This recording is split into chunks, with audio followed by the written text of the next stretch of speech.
নমস্কার বন্ধুরা, মিসলেনিয়াস মেলোডির একটি ব্লগে আমি শর্মিষ্ঠা আপনাদের সকলকে স্বাগত জানাই।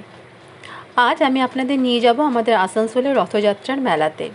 এই মেলার শুভ উদ্বোধন হয়েছিল 2026-এর 16ই জুলাই আমাদের আসানসোলের পোলো গ্রাউন্ডে, আর এই মেলা চলবে 24শে জুলাই পর্যন্ত। মেলায় ঢুকেই চক্ষু চড়ক গাছ, বিশাল চত্বর জুড়ে এই মেলা, ডান দিকে বাঁ দিকে লাইন দিয়ে দোকান, আর এই জল বৃষ্টির মধ্যেও মানুষের ভিড় ছিল চোখে পড়ার মতন।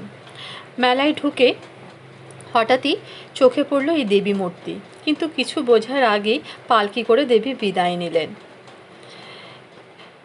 এরপর প্রথমেই গেলাম রথ দর্শনে। এই যে দেখুন, নন্দী ঘোষ অর্থাৎ ভগবান শ্রী জগন্নাথ দেবের রথ। এরপর ছিল দর্পদলন, যা ছিল দেবী সুভদ্রার রথ, আর ঠিক তার পাশেই তালধ্বজ অর্থাৎ বলভদ্রের রথ। রথগুলি দেখতে সত্যিই খুব সুন্দর ছিল, কিন্তু রথ দেখতে দেখতে হঠাৎ করেই মেলা প্রাঙ্গণ অন্ধকার হয়ে গেল। কেন যে এই শর্টফল কিছুই বুঝলাম না। চারিদিক ঘন অন্ধকারে ঢাকা, তবে প্রায় সঙ্গে সঙ্গেই কারেন্ট চলেও এলো। এরপর গেলাম এই মেলার প্রাণকেন্দ্র অর্থাৎ জগন্নাথ দেবের দর্শনে। কি অসম্ভব ভিড়, কিন্তু সামনে থেকে দর্শন না করলে তো আর মন ভরে না, তাই না?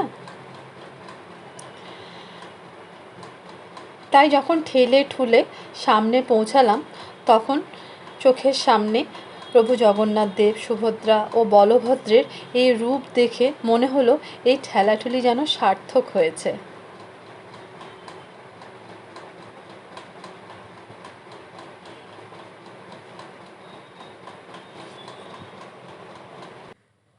কি অপূর্ব রূপ ঠাকুরের, চোখই সরে না যেন।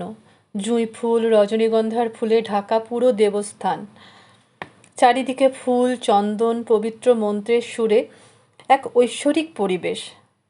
মন চাইছিল দাঁড়িয়েই থাকি, কিন্তু ভিড়ের ঠেলায় আর বেশিক্ষণ দাঁড়াতে পারলাম না। অগত্যা মন্দির প্রাঙ্গণ থেকে আমাদের বেরোতেই হলো। এরপর আমরা গেলাম স্টলগুলির উদ্দেশ্যে। কণ্ঠিমালা, তিলক, চন্দন, ঠাকুরের ছবি, কাউন্টার মেশিন, কি নেই সেখানে। এছাড়া ছিল জামা কাপড়ের দোকান, হ্যান্ডলুমের দোকান, ছোট ছোট হ্যান্ডমেড জুয়েলারির দোকান, কুর্তি, পাজামা, সালোয়ার স্যুট সবই ছিল। আর ছিল এই নার্সারি। এছাড়াও ছিল রকমারি খাবারের দোকান, chaat, phuchka, chow, roll, momo, chop, জিলিপি, পিৎজা, উফ কি নেই সেখানে। তবে সমস্ত খাবার ছিল সম্পূর্ণ নিরামিষ, আর খাবার স্টলে লোকের ভিড়ও ছিল চোখে পড়ার মতো। আর আমরাও বা সুযোগ ছাড়ি কেন বলুন? যদিও আমি নিরামিষাশী, তবে এই মেলায় খাওয়া চপ, জিলিপি, পনির রোল, মিনি ছোলে ভাটুরে এই সবই আমার কিন্তু বেশ ভালো লেগেছিল।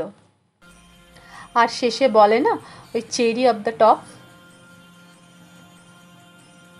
তা হলো মেলা প্রাঙ্গণে আয়োজিত এই ছোট্ট কালচারাল অনুষ্ঠান, যেখানে এই ছোট্ট মেয়েটি পারফরমেন্স ছিল তারিফ করার মতো। যাই হোক, সব মিলিয়ে আজকের সন্ধ্যেটা খুবই ভালো কাটলো।